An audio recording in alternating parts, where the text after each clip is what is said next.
I picked up a boy who was both deaf and blind. But when I cured him, his first words were to ask for my stepsister's hand in marriage. He threw $5 million at me, telling me not to expect anything in return, saying he'd only ever love my stepsister even if he stayed deaf and blind for life. When I stopped treating him, his eye condition relapsed, my stepsister ran away with the money, and he came back begging for my help to restore his sight. A $5 million check was tossed in front of me, and my stepsister's mocking voice rang out. "Nina, Michael is offering you such a large amount because of me. Take it, $5 million is enough for a lifetime. Don't be stubborn out of pride." I frowned at the man standing next to my stepsister and smirked. "Michael, is this how you repay me? So, your life is only worth $5 million? Before Michael could speak, Wendy quickly chimed in. "Repay? What repayment? Nina, you wouldn't be saying that you were the one who saved Michael's life, right?" Wendy raised her chin with a look of disdain. "Even though you found Michael, it was me who actually saved him."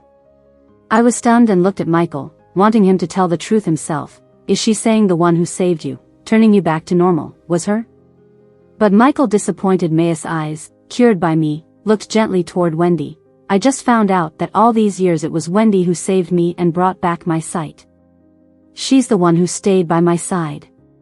His words were as cold and cutting as a blade. "Nina, I know you lied to me just for my money. You can't stand to see Wendy doing better than you, so you tried to take her credit. Considering you did originally save me, take this $5 million. I am going to marry Wendy, and I hope you take the money and leave us alone. Don't try to leverage your past kindness for favors." Thinking about all the years I spent treating him, exhausting myself, reading medical books from all over just to help him recover faster, I felt a sharp pain in my heart and pitted myself. 3 years of hard work restored his sight, but on the second day of being able to see, he chose to believe Wendy's lie and transferred all my credit to her. I took a deep breath and let out a cold laugh. $5 million is too little. $50 million might be more like it. Isn't Michael's life worth more than $5 million? They were both stunned for a moment, and Wendy screamed, "Nina, have you no shame? How can you even say $50 million? I'm not one to take credit for other people's achievements shamelessly. Wendy, it's no big deal. $50 million to buy out all future troubles is worth it to me." Michael calmed Wendy, then handed me the check again. I didn't take it but instead asked him, "If I told you it was me who treated you, would you believe it?" Michael froze for a second, and just as Wendy was about to speak, he opened his mouth and firmly said 2 words, "I don't believe it. It was Wendy who saved me." I laughed at their foolishness and took the $50 million check, turning to leave. I let their sweet, playful banter behind serve as Michael's swan song. Michael thinks just because he can see now, he'll always be able to. Little does he realize that his eyes need regular acupuncture to maintain his sight, and permanent vision requires 10 sessions of acupuncture combined with both Eastern and Western treatments. He won't be able to see for more than a month before he's blind again. He can find his so-called savior Wendy then. When my best friend Maggie heard about this, she grinned widely. "I gotta tell you, Nina, even a dog knows who's good to it." I nodded. "That's right. If I knew, I wouldn't have picked up that filthy Michael, but I'm curious how Michael and Wendy will handle it when he goes blind again." We exchanged a laugh. Just as Maggie mentioned she was excited for Michael and Wendy's wedding, I got 2 notifications on my phone. The first was a headline, "The youngest son of W Group found. Insiders reveal the youngest son will be announced as the sole heir on February 1st. I only learned a few days ago that Michael is W Group's younger son. During the time I was treating him, he rarely went out. After an exhausting acupuncture session, I fell asleep. When I woke up, Michael was gone, only to return at night with Wendy. Wendy, holding on to Michael with a joyful expression, announced to us all that Michael was the lost son of W Group. At that moment, I wanted to discuss matters with Michael, but Wendy always found excuses to avoid me. Now I realize Wendy fabricated the story about her saving Michael after she learned about his background. The second notification was a group message. I was added to a large group where the first message was an invitation to Michael and Wendy's engagement party. Coincidentally, the date was also February 1st. Seems like they wanted the world to believe Wendy was Michael's savior, even taking her as his wife.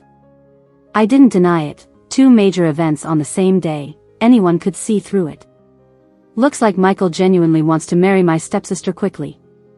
I wonder what his reaction will be when he goes blind again, and Wendy can't help him. Maggie, laughing uncontrollably, asked me how I could ever decide to save Michael. Was it because he was handsome? Maggie knows my weakness for handsome faces, but I have to say, saving Michael wasn't just because of that. Until I was 5, I lived with my mom. I was frail and often sick as a child. She worked hard, starting early and ending late, setting up a small stall near my school to support us. But my illness got worse, and to pay for my treatment, my mom started keeping her stall open till dawn. It wasn't long before some people came and took her stall away. My mom tried to get it back, but they pushed her. A car just happened to be coming. That winter, my mom lost her stall, and I lost my mom. Maybe heaven couldn't stand it anymore. While I was keeping vigil at my mom's grave, an old man and a young boy walked by me. The boy came back and asked if I wanted to go with them. Coughing, I looked up. The boy had his eyes closed, his eyelids drooping. I asked why he didn't open his eyes. He said softly, "Because I'm blind." He took my hand and led me to the old man. The old man made sure I stayed healthy until I was 15. When I was 17, someone found me. A man saying his name was Howard claimed to be my dad and that he came to take me home. I agreed, but before I left, I asked to visit my mom's grave. Just as I was setting up the offerings, a dirty, skinny hand reached out. I looked up and saw a teenager with his eyes closed, but his eyelids were full under them. My heart skipped a beat. I asked if he wanted to come with me. He couldn't hear me. I took his hand and walked him to the car waiting ahead. He couldn't hear or see, but fortunately, both conditions could be treated, though it would take considerable effort. The old man who found me when I was a kid was a traditional Chinese medicine doctor. I learned from him for years, so I had some skills. It took me 3 years of diligent treatment to heal him. But the moment I took a nap, he claimed it was my stepsister, who only knew how to party, who cured him. The day before the engagement, Wendy called me. The moment I picked up, loud music blared through the phone. Wendy, sounding proud, said, "Nina, tomorrow is my engagement party with Michael. You better come." I sneered, "Caught a rich guy and you're not worried he'll run off with someone else?" "Don't worry, Michael listens to me. After all, I'm his savior, Nina." She emphasized savior, and I could imagine her smirking through the phone. "Then you better be his savior for life," I mocked before hanging up the phone. Soon after, Wendy sent me a short video. She was in the middle of a crowd, wearing a strappy dress. In front of her, someone was kneeling with a ring box. Who else could it be but Michael? The crowd cheered, and Wendy smiled as she offered her hand. Michael solemnly slid the ring onto her finger, a smile on his lips, and kissed her. Wendy even flaunted her big diamond, showing how much Michael cared for her. I found it amusing and forwarded the video to Maggie. She slowly replied with a question mark, then said, "I thought your family didn't lack money. How did Wendy turn out like this? No matter how rich we are, it doesn't compare to Michael's family." A few years ago, the W Group was almost bankrupt. Then, either they got a new CEO or something, and the company was saved and grew rapidly. They expanded into multiple fields, and in just a few years, their wealth multiplied, especially when internet live streaming first emerged. The head of W Group decisively entered the market. Later, even when relatives tried to sabotage it, they were caught and jailed. Since then, no one dared to provoke them. People said the new boss was ruthless and decisive, not sparing even his relatives. But they didn't realize that the person who revived W Group couldn't be ordinary. If he wasn't ruthless and decisive, how could he achieve such success? Maggie sent an emoji. True, Michael is about to inherit the family fortune. Wendy's marrying into a wealthy family. With such a fortune, I'd show off too. I thought for a moment, should I buy you a ring tomorrow? Maggie, Nina, you're rich. The next day, after buying the ring for Maggie, I drove to the countryside resort for Michael and Wendy's engagement party. Halfway there, the Maserati ahead suddenly stopped.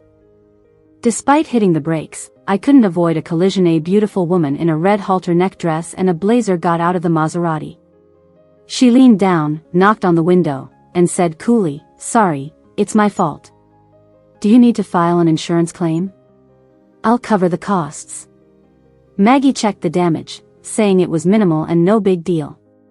We were about to leave since the engagement party was starting soon when she asked if we were heading to the resort and if she could hitch a ride. Thinking she might be going to the same party, we agreed. The woman was mostly quiet, exuding a cold and distant aura, occasionally answering business-related calls.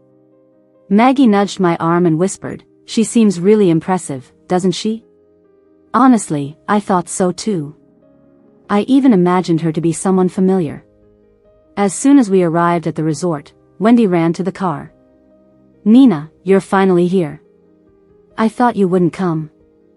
Wendy, with her refined makeup and an unstoppable smile, seemed eager to show off how much Michael, her savior, adored her. She flaunted her ruby earrings and a pricey necklace. Finally, she gave me a shy smile, though her eyes were full of pride. I suggested simple accessories, but Michael insisted on these. He said they're worthy of me. Maggie rolled her eyes. "Yeah, it's been ages since I saw someone dressed like you." "Maggie, are you jealous?" Wendy sneered. "Doesn't matter, you couldn't afford a thread of what I'm wearing in your lifetime." "Jealous of you? I'd rather gouge my eyes out." Dressed in all red, someone might think the hotel's red carpet is missing a piece and you're here to fill it in. Wendy's face turned red with anger, and Maggie added, "Seriously, what does Michael see in you? I remember he used to be blind, now he's just blind with his eyes open." A blind guy and a thick-skinned chick, what a match. "Why are you looking at the ground? Did you drop your dignity? Better find it, you might need that thick skin of yours for building a wall." He laughed so hard I teared up. The pretty lady riding with us finished her call and walked over. Wendy, already fuming from Maggie's jabs, blurted out angrily, "Why are you wearing the same dress as me?" Maggie and I were taken aback. Wendy's logic was baffling. Did she think no one else could wear the same dress as her? I didn't even notice they were both in matching outfits until now. Wendy looked pretty and the dress was nice enough on her. But put her next to this lady, and it was clear, the dress on Wendy seemed like a cheap knockoff. The lady glanced at Wendy and walked straight into the hotel, ignoring her. We handed our invitations to the front desk, but before the staff could guide us, Wendy lunged forward and grabbed the lady's dress. "Take it off!" Wendy shouted. "Wendy, what are you doing?" A male voice sounded. Michael and his parents stood by the elevator, looking shocked. Wendy's fierce expression turned sorrowful instantly as she looked at Michael, tears brimming. "Michael, I was here to get Nina and ran into this woman. She saw our matching dresses and demanded I take mine off. When I refused, she tried to forcefully make me undress. She let go of the lady's hand, making it seem like the lady was guilty and had loosened her grip first." Wendy's eyes reddened, as if terribly wronged.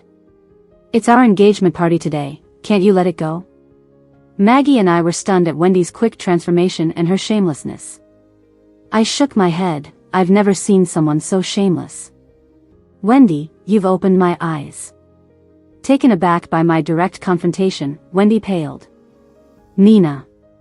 Don't call me that. My mom's buried, where's this Nina coming from? Or is your mom buried too?" I thought, "Sorry, Mom." Wendy looked confused and dazed. Michael held her, glaring at me. "Nina, how can you be so venomous?" Before Michael could say more, the lady interrupted. "Michael, some things are better left unsaid to the right person. Ignoring you doesn't mean anything, but that lowering my standards is beneath me. Sis." Michael's tone was a mix of frustration and resignation. "Sis." Both Maggie, Wendy, and I were dumbfounded. I remembered some rumors circulating. Piecing things together, I realized this lady must be the one who saved W Group. A delicate hand extended toward me. "Sorry for the late introduction, I'm Sandy." "I'm Nina," I replied. Michael's expression darkened as he noticed our handshake. Sandy, you know Nina? Is this why you're against Wendy, because of Nina's lies? Wendy quickly apologized to Sandy. Sorry, I don't know what Nina told you, but she kept provoking me. One after another, they piled accusations on me. I sneered, you two are really made for each other. Michael's parents finally arrived, looking uneasy. His mom stammered, Sandy, weren't you on a business trip? Things are so busy without you. Sandy's smile was cold. I came back to find out you'd try to kick me out of the company. Clever plan, announcing Michael as the heir while I'm gone. Were you waiting for me to be powerless by the time I got back? Michael's mother looked flustered. His father barked, Sandy. Just because you've been managing the company doesn't mean it's yours. The board dislikes you, and now that Michael is back, it's his. Michael's dad pulled out some documents. These are 10% of the shares for you. Just step down, you'll still have our support. Sam likes you, we planned your wedding for after the new year. Take what you've earned and be content. Sandy's gaze grew colder as she scanned their faces. She signed the papers without a hint of emotion. Well then, I hope your son runs the company successfully. Michael's dad, grinning ear to ear, quickly handed him the document. Don't worry, from now on, all the family assets are yours. Michael, you have to work hard and not let Uncle down. Wendy, looking all sweet, took Michael's arm and walked towards the elevator. Maybe the attitude of Michael's family towards Sandy gave her confidence. She straightened her back and glanced at Sandy. Even though you won't have any relation to the company soon, you're still family. I want you at our engagement party. Wendy cleared her throat and looked at me. Nina, even though my parents aren't too keen on you, I still saved you a seat. Maggie clutched my arm, ready to fire back, but I smiled and pulled her away. We were just here to watch the drama. Since we saw it all at the door, there was no need to go inside. After the engagement party, various news outlets officially announced Michael's new position. Following that were numerous photos of Michael attending events with Wendy, claiming she was his fiancée. There was even a video compilation online of Michael accompanying Wendy to bars amid the flashing lights. Wendy partied on stage while Michael dozed off at his seat, occasionally rubbing his eyes. I checked the time. It had only been a week, and his eyes were already having issues. With the rate they go to bars, he might go blind in another 2 weeks. That evening, Maggie and I were having hot pot. Between bites of beef and scrolling through her phone, Maggie suddenly gasped and shoved her phone in my face. Nina, look. Sandy announced she's cutting ties with the W Group. It was on Sandy's personal Facebook, with a post saying she had no more relation to the W Group. There were also several pictures. The first one showed Sandy's new name, Susan, along with a statement ending their adoption. It turns out Sandy was adopted. No wonder Michael's parents wanted their biological son back in charge of such a significant company, instead of an outsider. The day after the announcement, the company's stock prices plummeted, followed by numerous companies canceling their collaborations. It takes just one step to fall from a high place. As the stock kept dropping, they couldn't stay calm anymore and had Michael host a press conference. In the video, Michael was impeccably dressed in a suit. All the cameras zoomed in on him as soon as he took the stage, flashing non-stop. At first, he managed to smile and answer a few questions. But later, high-definition cameras caught the sweat on his forehead. He blinked more and more frequently until he couldn't stop rubbing his eyes and blocking the cameras. Eventually, bodyguards escorted Michael off the stage as the press conference was interrupted. For the next few days, there was no news, just fluctuating stock prices and various announcements, showing they were still trying to save the situation. Meanwhile, Wendy's Twitter was filled with posts about luxury cars, yachts, and parties, along with occasional sweet pictures with Michael in those pictures. Michael seemed the same as before, just not looking at the camera a few times. In the past few days, I totaled the spare money I had. After buying Maggie the diamond ring and other expenses, I still had over 49 million left. I also got my medical practitioner's license. I thought about it and decided to open a traditional Chinese medicine clinic. Maybe it was good luck. Maggie and I found a good spot with decent foot traffic on our first day out. The rent was 20% cheaper than other places. In the following days, it felt like someone was advertising for us. Clients kept coming in, and the walls were half covered in banners of gratitude. Maggie started helping out at my clinic. Every time she watched me acupuncture, she looked at me with admiration. She couldn't figure out how I could be so precise and steady. All that practice on Michael, I thought, while flipping through a medical book. His eyes and ears had plenty of issues, a slight mistake, and they'd be beyond repair. I've read so many books. I could even stick needles accurately into a pig if you brought me one. Maggie scoffed, "Don't mention that name, it's unlucky." Then she sighed, her feather duster pausing. "How come his eyes are still fine?" I raised an eyebrow. "Do you really hope he goes blind?" "Of course. I can't wait to see him begging Wendy to cure him, and she has no idea what to do." Maggie got more excited. "Do you think he'll come to you for help then? Even a skinny camel is bigger than a horse. He's rich enough to find a better doctor than me, isn't he?" Maggie didn't seem convinced. "I think he might actually struggle to find someone better." Just as I was about to interrupt her fantasy, my phone rang. Upon answering, Wendy's accusing voice came through. "Nina, what did you do?" I didn't get what she meant. "What?" "Don't play dumb. Didn't you say Michael's eyes were cured? Why can't he see now? Did you do something to him?" Then I realized why she called and acted surprised. "You mean Michael is blind now?" "No way. It couldn't be that your constant bar hopping did the trick, right?" Wendy started to say something, but I quickly continued. "Lucky he has you. If he's blind, you must treat him well. You cured him before, so I'm sure you can do it again. Wendy, believe in yourself. You've got this." I hung up. Even through the phone, I could imagine Wendy's colorful expression. Maggie gave me a thumbs up. "Nice one." Not long after, Wendy texted me. The gist was she was too emotional and scared of losing Michael during the call. She hoped we could talk tomorrow. When I saw that text message, I thought Wendy was really into Michael. After thinking it over, I decided to go along and see what she had to say the next day. Maggie was supposed to come with me, but the store needed someone, so I had to go alone. When I got to the coffee shop, Wendy had been waiting for a while. She jumped up as soon as she saw me and blurted out, "Nina, you have to help me." I brushed her hand away and asked, "Help you with what?" "Help me save Michael." Wendy looked at me as if to make sure I wouldn't react negatively to Michael's name. "Michael is going blind. His vision has been coming and going these past few days. What should I do?" I took a sip of my coffee, maintaining a casual look. "What's it got to do with me if he's going blind? I can't save him."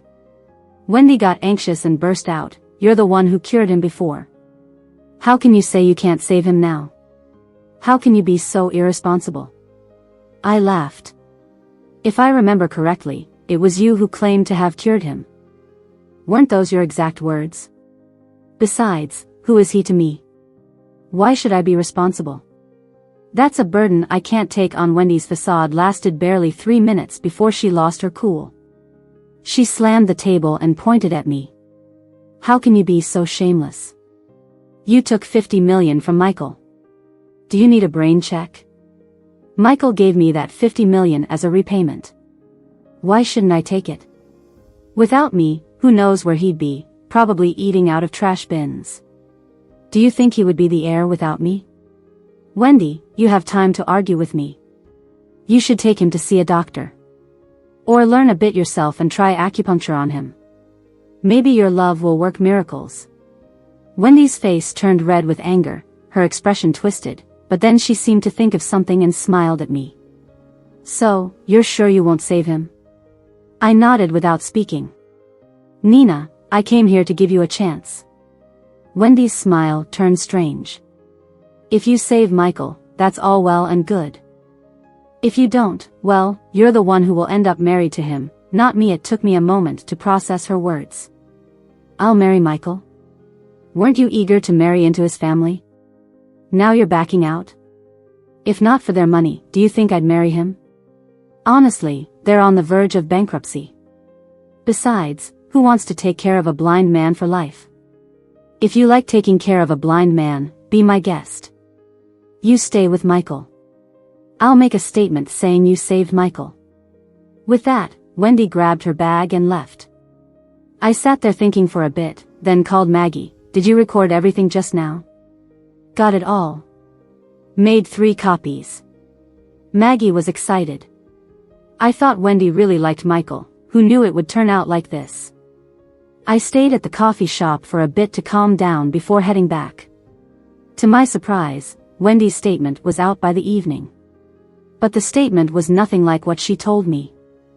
In her version, she painted herself as the victim and made it look like I was the one pressuring her. I'm sorry everyone. I've kept this secret for a long time. After meeting with Nina today, I decided to come clean. Michael had eye problems before. My sister took care of him until he recovered. After he got better, he wanted to marry her to repay her. But Nina made me lie to Michael, saying it was me who saved him. She said if I didn't marry him, she would destroy our family business. She refused to marry him herself. I didn't want to see my parents' work ruined, so I agreed. But Michael's eyes started acting up again. I begged Nina to save him, but she refused and insulted me. The truth is, Nina should be the one to marry Michael. I've been happy with him, but now it's time for Nina to take over. Nina, I ask you to save Michael. Her post quickly gathered likes and shares, thanks to her followers. Some even found my profile and started attacking me, calling me selfish and heartless. The worst part was, my dad Howard shared Wendy's post, indirectly admitting it was all true. Even though Howard never cared for me after I was taken in, I never expected any familial love. But at that moment, Howard died in my heart. The next day, when I went to the clinic, there was a large crowd outside. They started live streaming as soon as they saw me. The entrance was littered with rotten vegetables and eggs. Some even laid out several banners on the ground. Why are you letting him die? A man shouted, phone in hand, looking angry. Doctors are supposed to save lives. I see you're just a heartless fraud. A glob of spit nearly hit my face. I looked at him, then at the row of phones, and smiled coldly. Why should I save him? Who says I have to? Am I the only doctor on earth? Go find someone else. Someone in the crowd yelled, aren't you responsible for your patients? You started treating him, you should finish the job. You saved him once, you have to take care of him for life. Otherwise, you don't deserve to be a doctor. My chest felt like it was on fire, my fingers shaking with rage. I grabbed a stool from a nearby shop, sat down, and sneered at them. I really want to ask, who is Wendy to you? Is she your mom or grandma? Why do you care so much? The same man shouted back, unlike you, we're justice warriors. We can't stand heartless frauds like you. Justice warrior? I lowered my head, flipped through my phone, found the recording, and held it up. Are you sure what Wendy said is true? Before they could respond, I started playing the recording. I had recorded every word Wendy said to me that day at the cafe. Dozens of people's phones were live streaming, successfully spreading the recording. Soon enough, the crowd dispersed, leaving only a mess at the entrance. Thanks to all those live streams, the recording quickly trended. The comments flipped 180 degrees. Wendy got trashed so much she had to delete her account. Meanwhile, under my account, people were apologizing, saying they misunderstood me and were sorry for their previous comments. I uploaded photos of eggs smashed on my door and the banner covered in footprints, adding a caption, if you truly regret it, clean this up. This time, your apology is for me. Who knows who'll be next when the wind shifts? The comments section went silent, and the trash in front of the clinic sat there for 3 days. I heard Wendy and Michael had a falling out. Wendy sold the car and house Michael had bought her and took the 2 billion yuan dowry to flee abroad. She left the day before W Group went bankrupt. I heard Michael wanted Wendy to return the dowry to get through the crisis, but she pretended to agree, then ran off, forcing the company to declare bankruptcy. On the third afternoon, after Maggie and I had lunch, we found everything cleaned up outside the clinic, even the banner washed and hung up. As I opened the door, I noticed a figure sitting inside. Michael, wearing sunglasses, turned at the sound of our entrance. He muttered softly, "Nina." Honestly, I no longer had any feelings for Michael. I only saved him back then because he resembled a blind kid I once knew. The blind kid had no eyeballs. When I first saw Michael, my heart wavered. I wanted to see what his eyes looked like. Later, I cured him and saw those eyes. They were gentle and loving when he looked at Wendy, but resentful and disdainful toward me. Unlike the blind kid, whose eyes always showed a warm smile when looking at me.